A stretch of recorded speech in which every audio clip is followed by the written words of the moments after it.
What's up, guys? So,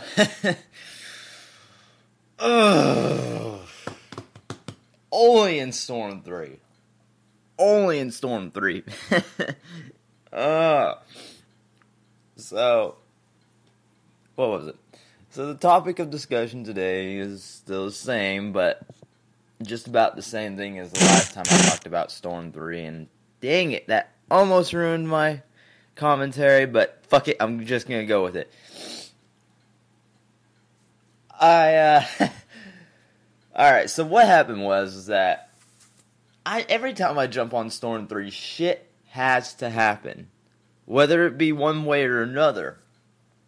And so, like I showed you in that one message in my Nabat battle, I got a fun little message from a guy who said basically that if I ever spammed him, he would green bar me and stuff and do all this other cagada type crap, you know, and sorry I'm speaking Portuguese right there, but cagada means shit.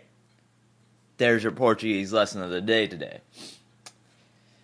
So, he has the audacity to message me that, right?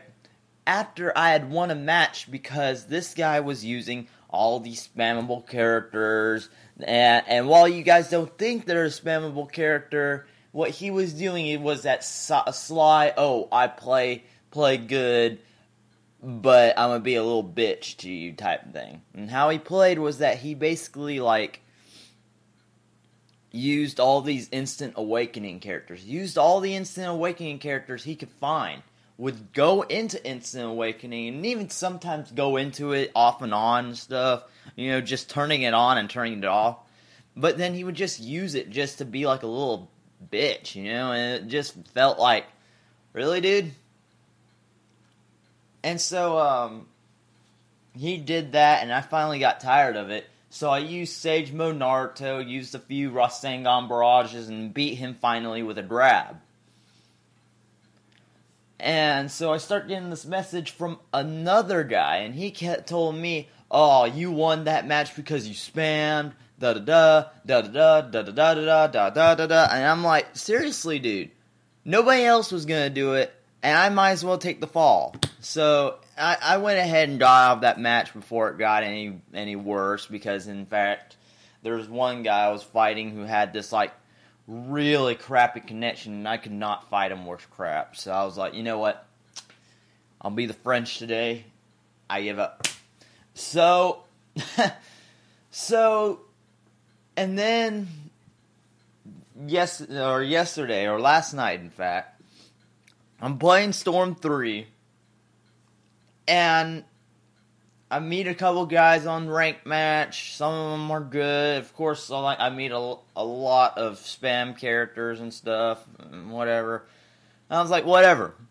So after I was done, got 5 wins, maybe 3 losses and stuff, I was like, you know what, I'm done for today. For a day, I think I'll go on some tournaments.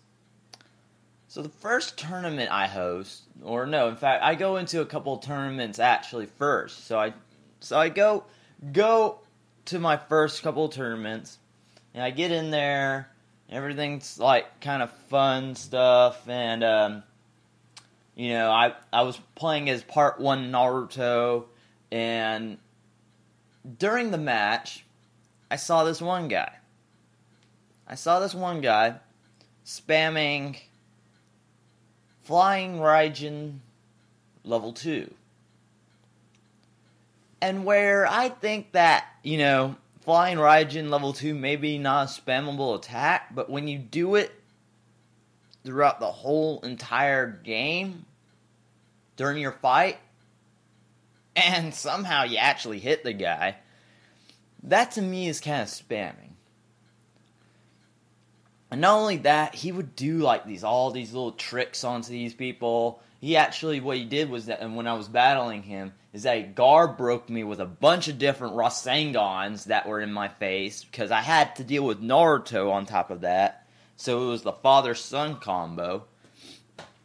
And so basically I have, Naruto's air Rasengan in my face. Then suddenly Minato comes up with a Rasengan to my face, but, you know, I was blocking it all, but then it breaks my guard.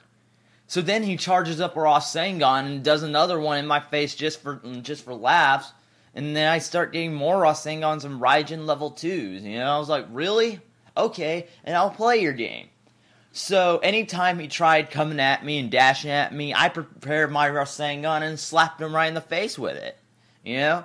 It was funny, because I actually hit him more times with the Rasengan than he ever got any on me.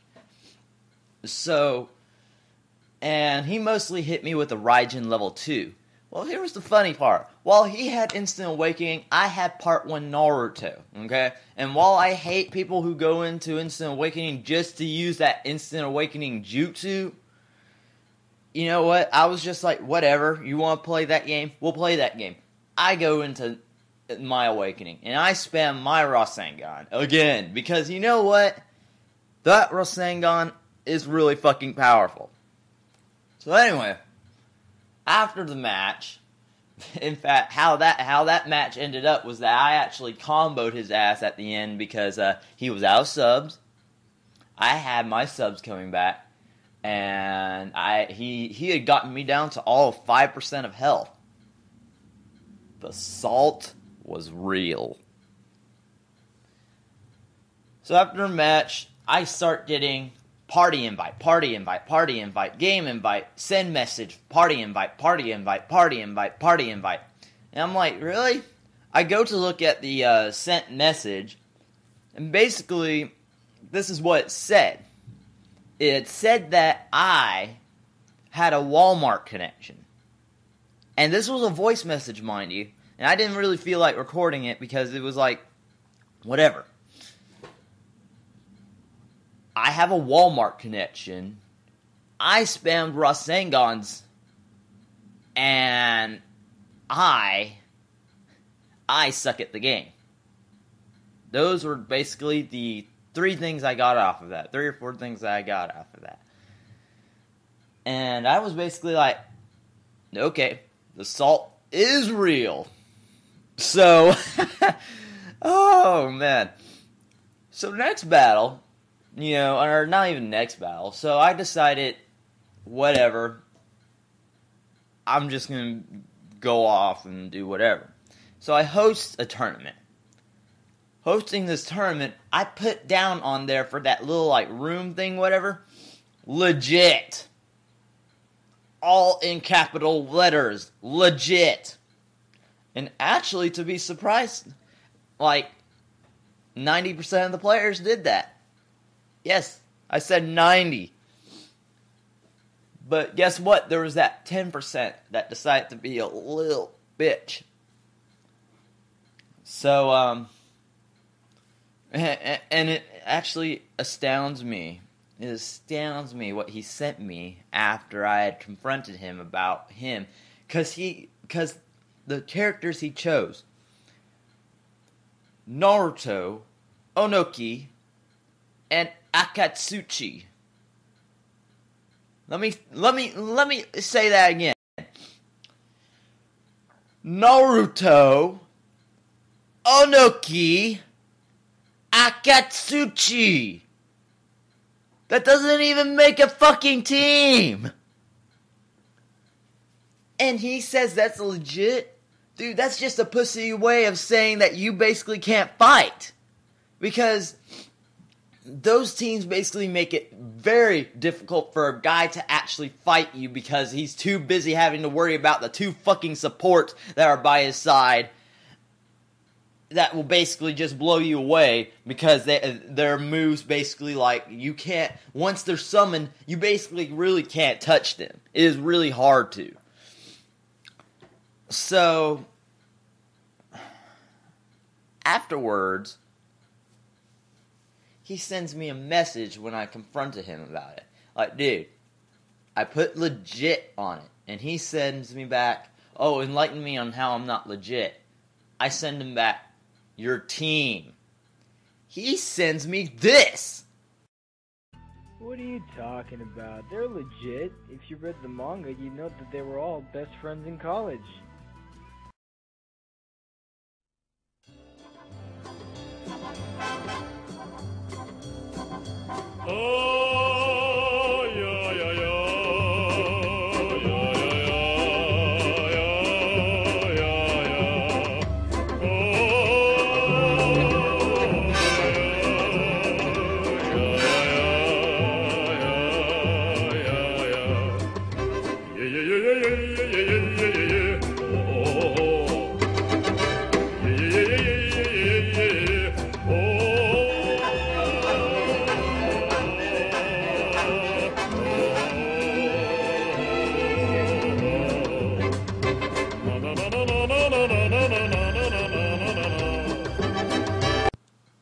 Hey guys, just wanted to do a little bit of talking real quick before I end this today. Mega Man is having a spiritual successor. And hopefully he'll turn out great.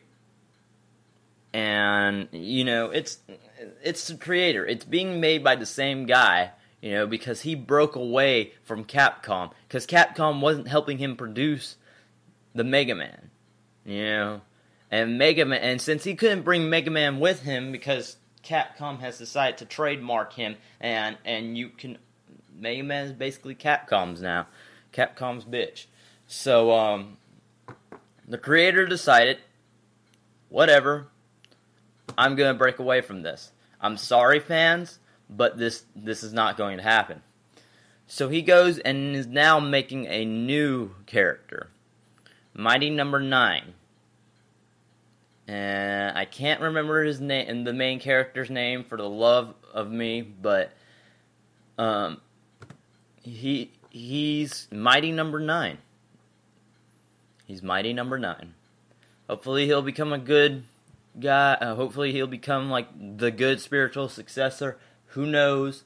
I am kind of half-hearted on this because, I still love Mega Man, and I'm just kind of sad that he's gone and is now being replaced by this guy.